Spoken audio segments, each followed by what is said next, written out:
This ladder, more commonly referred to as the immovable ladder, is a ladder that has remained untouched for hundreds of years, preserving this holy site as far as possible, including the promise that this ladder would also remain unmoved.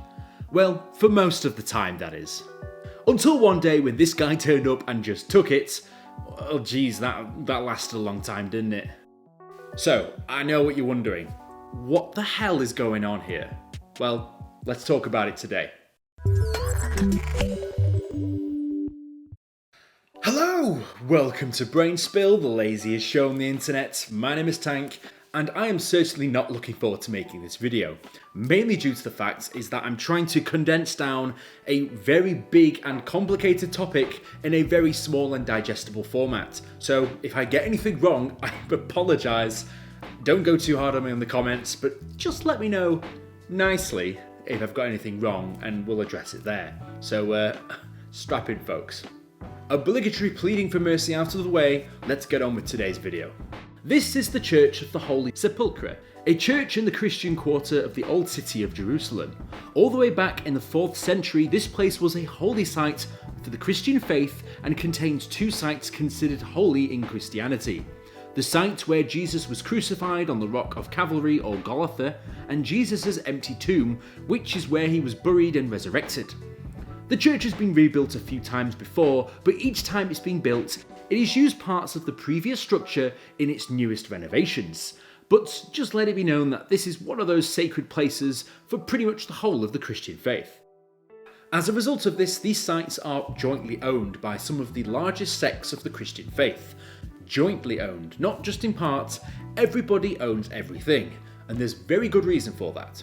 This status quo pretty much means that if anything has to happen, there has to be pretty much a unanimous decision between all of the sects before anything can happen.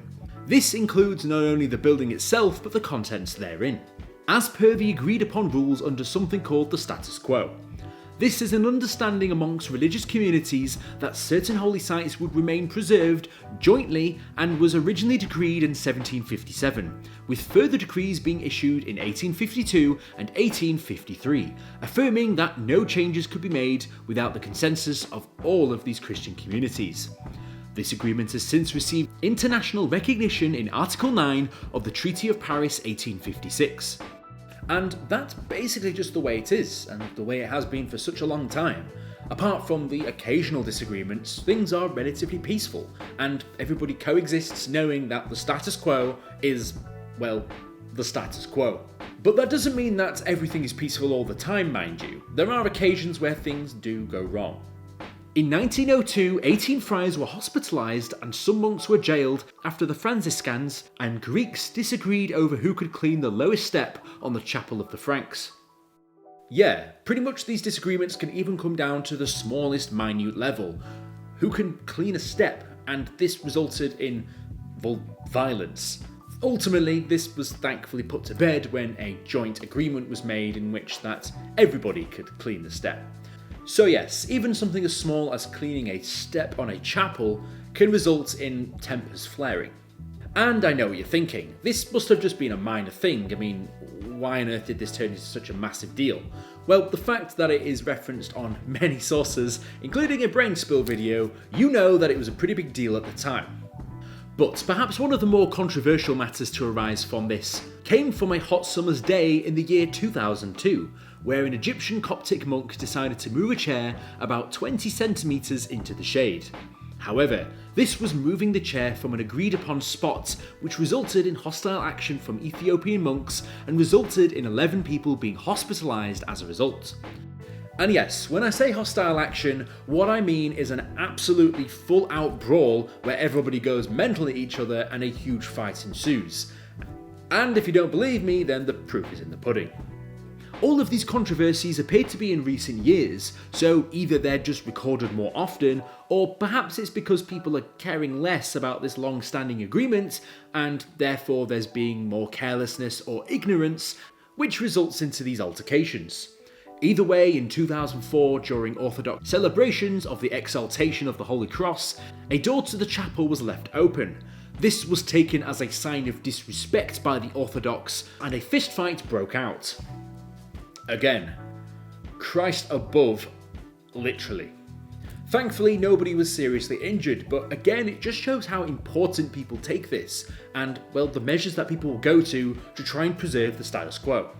Another fight broke out in April 2008, when a Greek monk was ejected from the building by a rival faction of monks, to which the police were called to the scene, who were also affronted by these monks, which resulted in clashes between Armenian and Greek monks. What's even more surprising about this is that this occurred during the celebrations for the Feast of the Cross, the time in the Christian calendar when commemorations are held for the crucifixion of Jesus Christ himself. Yes, you just can't make this up.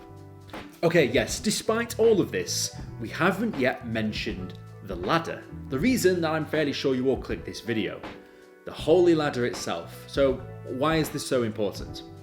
Made of Lebanon cedar wood, this ladder has pretty much remained in the exact same spot from 1728 and has remained there ever since the 1757 status quo was established. This resulted in the ladder being classified as common ground and would be unmoved unless all joint owners of the various sects agreed, which of course would never happen because it seems that none of them could agree on anything. It is aptly named this name, the immovable ladder, due to the fact that it has barely moved in hundreds of years.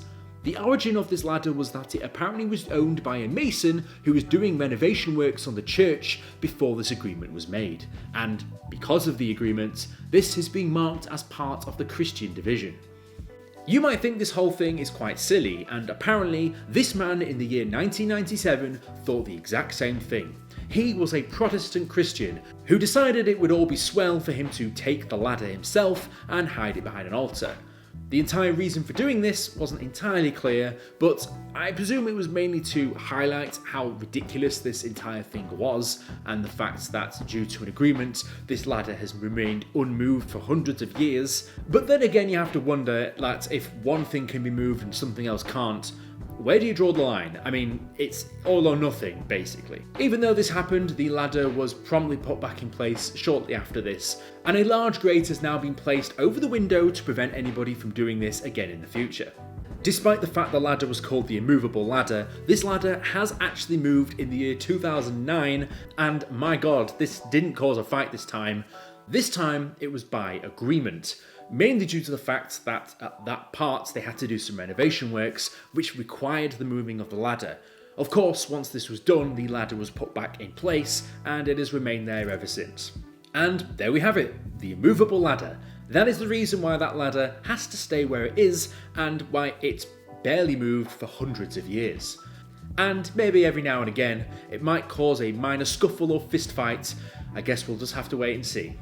If you guys enjoyed that video, here's another one just like it. I'll see you guys in the next video. Fantastic.